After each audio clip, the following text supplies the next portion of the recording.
दिग्बलयर मध्यबिंदुरे दंडायमान होई मनुष्य देखे प्रकृतिर वैचित्र्य से वैचित्र्य मध्य भासी उठे मुहुर्मुहु परिवर्तन से परिवर्तन प्राक सारला जुगरु हो कि एकविंश शताब्दीर साहित्य हो समाज हो सांस्कृतिक पद्धति हो कि शिक्षा पद्धति हो कि ऑफिस कार्यक्रम हो से परिवर्तन परिवर्तन से भाषार विषय आज कहवाक जाऊँ सांप्रतिक शिक्षा पद्धति आम ओडिया भाषार अवक्षय घटी नाही। मोर एठारे उपस्थित थिबा समस्त सम्माननीय वरेण्य अतिथि एवं विचारक महोदय सार मानकु एवं सहपाठी मानकु मोर स्वस्नेह एवं नमस्कार। मु स्मृति रेखा बाग आजिकाल ए प्रथम टॉपिक विषय रे किछि कहिबाकु जाउ अछि। जेतेबेले 16 शताब्दीर पूर्व भागरे आमे जहाकु प्राक सारला साहित्य बोली कहूतिलु सेतेबेले ताहा अहमिया भाषा बंगाली भाषा मैथिली भाषा और ओडिया भाषार मिश्रण रे जो चर्चा गीतिका प्रारंभ होइथिला सेही चर्चा गीतिका को समस्त भाषार माने भाषाविद माने एहाकु आम भाषा बोली कहिथिले। जेतेबेले सेही जुग अतिक्रम करे 16 शताब्दीर प्रारंभ रे जने शूद्र मुनि समाज रे थिबा अति समाज रे थिबा बाधा बंधन रे बांधी होई मध्य जे गोटे माइल खुंट परी सारला महाभारत लेखि ओडिया साहित्यर मूलदुआ स्थापन करथिले सेही समय रे ओडिया भाषार अवक्षय न घटी उन्नति घटी चलीथिला। जदि सेही समय को अतिक्रम करी मु जदि रीति जुग को आसीबी ओडिया भाषार उन्नति घटी चलीथिबारु सेही समय रा भाषाविद माने भंज कवि उपेंद्र भंज धनंजय भंज बलदेव रथक परी महान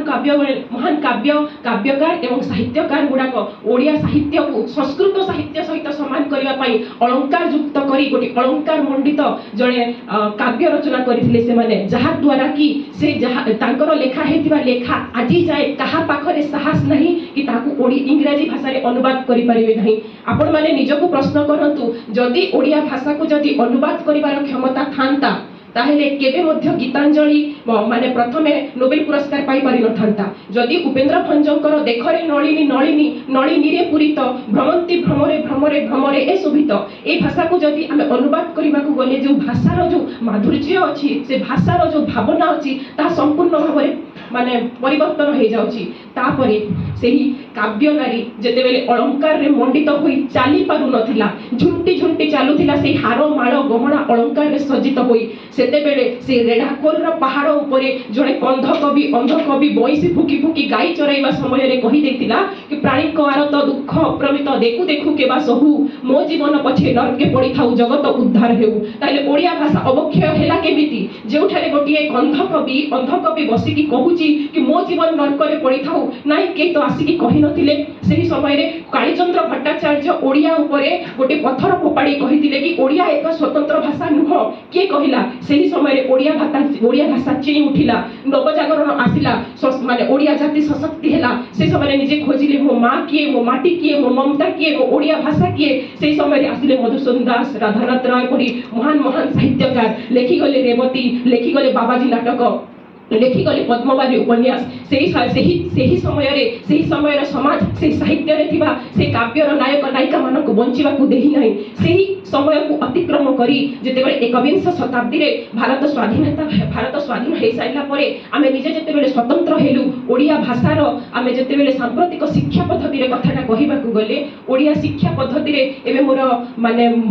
बंधुगण कहि गले कि समस्त इंग्रजी भाषा प्रति माने इंग्रजी भाषा को प्रशंसा करी निज छुआ को माने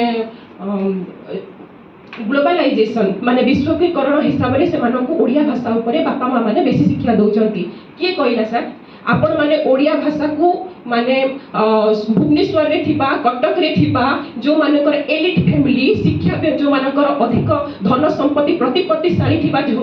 परिवार रो तथ्य को नै कि आमे कहि परिबा नाही जे शिक्षा पद्धति रे ओडिया भाषा रो पद्धति माने व्यवहार कमी गला बोली। आपण तथ्य नियंतु आपण गणना करंतु आपण सर्वे करंतु सेही मळी मुंडिया माटी रे मणिस खटुथिबो जे कृषक थिबो वर्षर 12 मास खटिकी जो परिवार को चलाउथिबो सार पुओ जेतेबेले ओडिया भाषा रे जेतेबेले गोटे पश्चिम ओडिसा रे थिबा गोटे छुआ छोट बेले सिखुची नाई एटा होची टेणको तापरे कहूची नाई एटा होची एंडुओ तापरे बड़ हेले से कहूची कैमिलियन बंध कहूची पोखरी कहूची आ तापरे पॉन्ड बोली कहूची। सेतेबेले जेतेबेले तीनोटी भाषा को शिक्षा करिवार क्षमता ता पाखरे अछि शिक्षा करी कि से आज एते ऊपर को पहुंची चालिछि तो ओडिया भाषा रे अवक्षय हेला केमिति। जदि शिक्षा पद्धति रे कहिला ओडिया लोक सेवा आयोग रे आमे माने जो परीक्षा को कृतकार्य करी आज आमे पहुंची छु सेठारी हमर शिक्षा विभाग विकल्प अच्छी शिक्षा विषय आम बाध्यतामूलक परीक्षा देवा आम बाध्य आम 10th क्लास जाए 10वीं श्रेणी पर्यंत आमको ओडिया सर्टिफिकेट देवा निहाती जरूरी आम ना ओडिया लोक सेवा आयोग प्रशासनिक सेवा आम परीक्षा देवा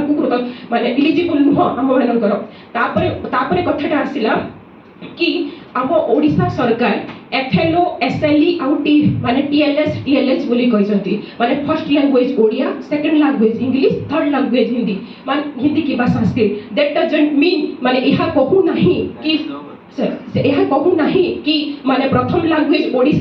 लैंग्वेज ओडिया भाषा सेकंड लैंग्वेज इंग्लिश एवं थर्ड लैंग्वेज इंग्लिश साइमल्टेनियसली एका संगरे जतेबेले देशर उन्नति हेबो समाजर उन्नति हेबो ओडिया जातिर उन्नति हेबो सेही समय ए सांप्रतिक शिक्षा पद्धति रे केबे मध्य अवक्षय घटी नाही केतोटी व्यवहारिक त्रुटि केतक व्याकरणिक त्रुटि एवं एही ग्लोबलाइजेशन रो साइड इफेक्ट रे जतेबेले गोटे मनीष माने आमे आज केते जन मोर सहपाठी आसी कि एही टॉपिक विषय रे न कहंतु कि शिक्षा पद्धति रे अवक्षय घटी छी बोली सेमानको आज मु आह्वान करी कि कहूची से गोदावरी मिश्रंकर से लेखा रे कि उठ कंकाण छिडु श्रृंखल जाग दुर्बल आजी उठु गत गौरव मृत गौरव राजी। धन्यवाद।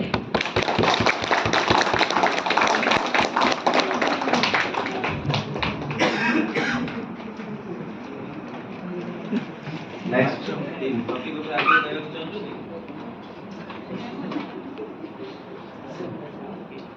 କିଛି କଥା ଶୁଣି ସାରିଲା ପରେ କହିବାକୁ ଇଚ୍ଛା ହଉଛି।